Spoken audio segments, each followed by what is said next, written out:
Bismillahirrahmanirrahim. Assalamualaikum warahmatullahi wabarakatuh. Perkenalkan, nama saya Hanisa dengan NIM 0480787008. Saya salah satu mahasiswi dari Universitas Terbuka Banda Aceh.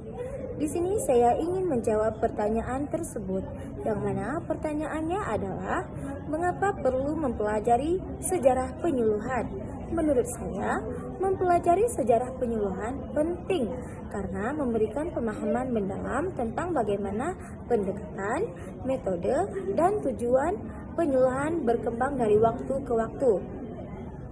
Nah, di sini ada beberapa alasan utama mengapa sejarah penyuluhan perlu dipelajari. Yang pertama, memahami asal-usul dan perkembangan metode penyuluhan, yaitu sejarah penyuluhan menunjukkan bagaimana pendekatan awal dalam penyuluhan, seperti tatap muka langsung dan metode berkomunikasi secara tradisional.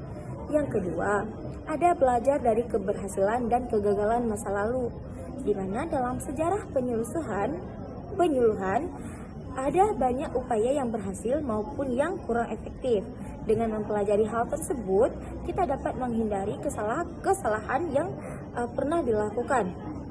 Dan yang ketiga, ada menyesuaikan dengan perubahan sosial dan teknologi. Nah, seiring perkembangan zaman, kebutuhan masyarakat berubah-ubah. Begitu pula dengan teknologi dan cara komunikasinya.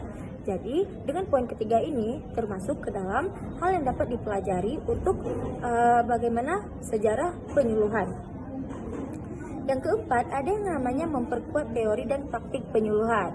Nah, sejarah memberikan dasar teoritis bagi penyuluhan yang memungkinkan kita untuk memahami metode atau strategi tertentu yang akan digunakan.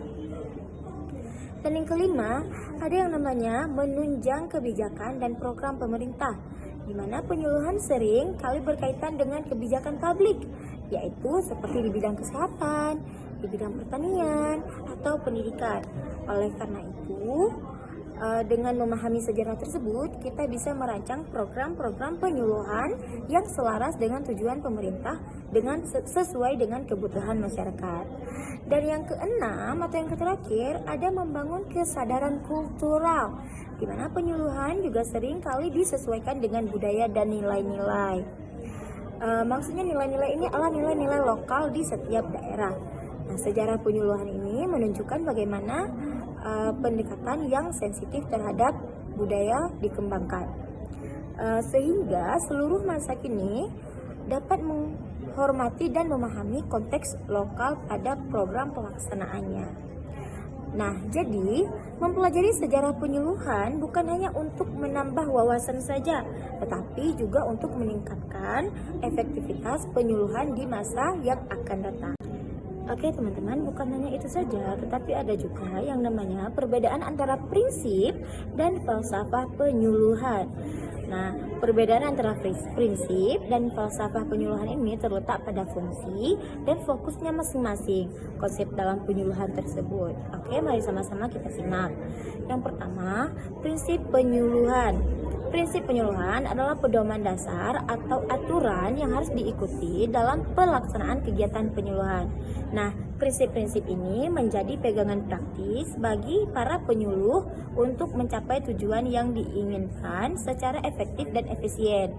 Nah, teman-teman, contoh prinsip penyuluhan itu yang pertama ada prinsip partisipasi, di mana partisipasi ini penyuluhan harus melibatkan masyarakat secara aktif dan dalam prosesnya. Yang kedua, ada prinsip kesetaraan, di mana penyuluhan harus dilakukan tanpa memandang perbedaan latar belakang sosial atau ekonomi. Dalam arti kata, setara ya teman-teman.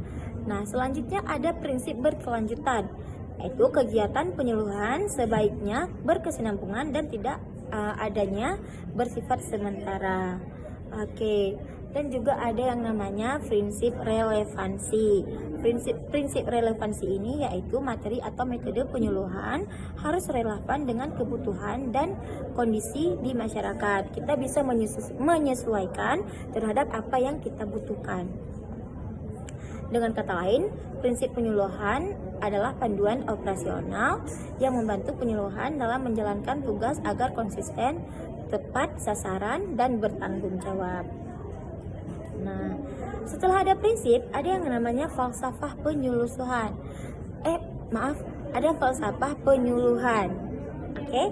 Nah, falsafah penyuluhan adalah landasan filosofi atau pandangan mendasar yang menjadi dasar pemikiran atau motivasi di balik kegiatan penyuluhan.